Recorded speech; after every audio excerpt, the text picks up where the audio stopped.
ẹ kú dédé àkókò yìí ìròyìn yàjóyàjó ń lọ wá sétí gbọ̀yìn láti iléeṣẹ́ Jígí Alárà ìkànnì 24 tó fìdí pagbá sílùú Ìbàdàn nípínlẹ̀ Ọ̀yọ́.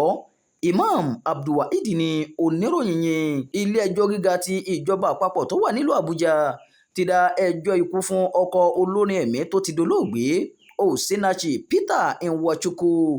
Ọjọ́ Ajé ọjọ́ 28 oṣù kẹrin ọdún 2025 ni ìdájọ́ náà wáyé. Inú oṣù kẹfà ọdún 2022 ni ìjọba gbé ọ̀gbẹ́ni Peter Nwachukwu lọ sí ilé-ẹjọ́ fún ẹ̀sùn 23 tó ní ṣe pẹ̀lú ìpànìyàn, ìdẹ́rùbani, dídá àyà já àwọn ọmọdé, lílu ìyàwó rẹ̀ àti àwọn ẹ̀sùn míì. Gẹ́gẹ́ bí nǹkan tí a rí gbọ́, ẹlẹ́rìí 17 lẹ́yìn tó jẹ́ pé nínú àwọn ẹlẹ́rìí ọ̀hún ọmọ méjì ọ̀tọ̀ọ̀tọ̀ tí olóògbé bí fún ọkọ rẹ̀ jẹ́rìí tako Nwachukwu nílé ẹjọ́. Bákan náà ni wọ́n kó ìwé ẹ̀rí bíi 25 dání láti fi gbé ẹjọ́ wọn lẹ́sẹ̀. Nígbà tó ń gbé ìdájọ́ rẹ̀ kalẹ̀, onídàájọ́ Nwosu Eme sọ pé òun dá ẹjọ́ kí wọ́n lọ yẹgi fún Nwachukwu títí ẹ̀mí yóò fi bọ́ lára rẹ̀. Yàtọ̀ sí ìdájọ́ ikú, ó tún dájọ́ ẹ̀wọ̀n ọdún méjì fún ìkọ̀ọ̀kan àwọn ẹ̀sùn méjì mìíràn.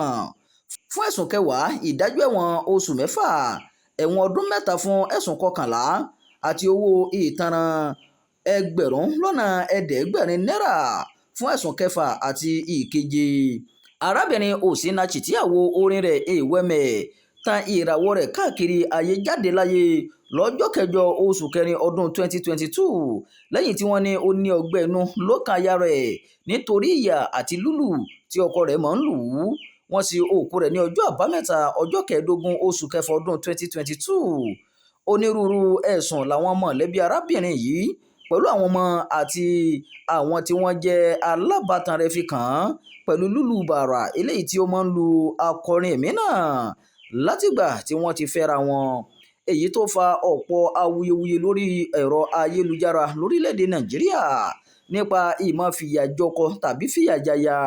Àwọn ọlọ́pàá fi páńpẹ́ òfin mú Peter Nwachukwu, ọkọ akọrin ẹ̀mí náà, tí wọ́n sì bẹ̀rẹ̀ ìwádìí lójú ọgán.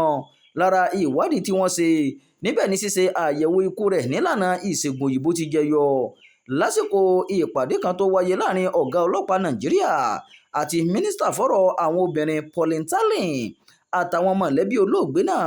Iléeṣẹ́ ọlọ́pàá fi dá aráàlú lójú pé ìwádìí finifini yóò wáyé lórí ìṣẹ̀lẹ̀ ikú olóògbé Osinachi Nwachukwu láti lè rí i pé gbogbo àwọn tájé ìwà náà bá sẹ́mọ́ lórí wọn ò fi mú kàtà òfin.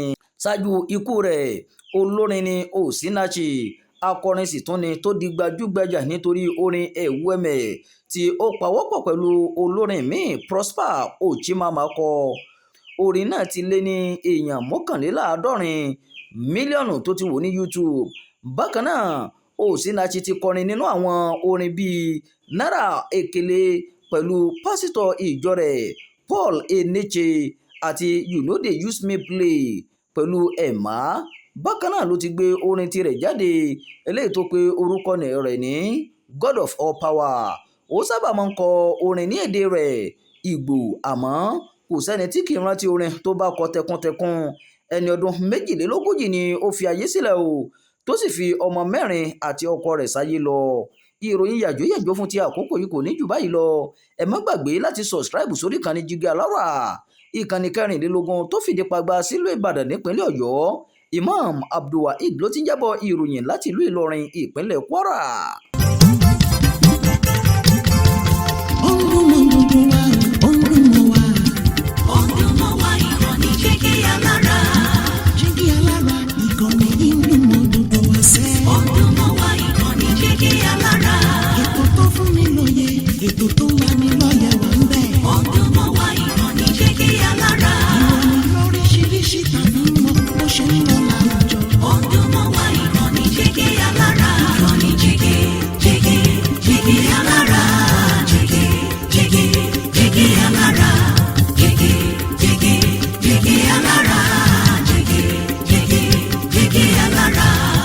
Ìkànnì Jígí Alárà 24, bàbá gbogbo.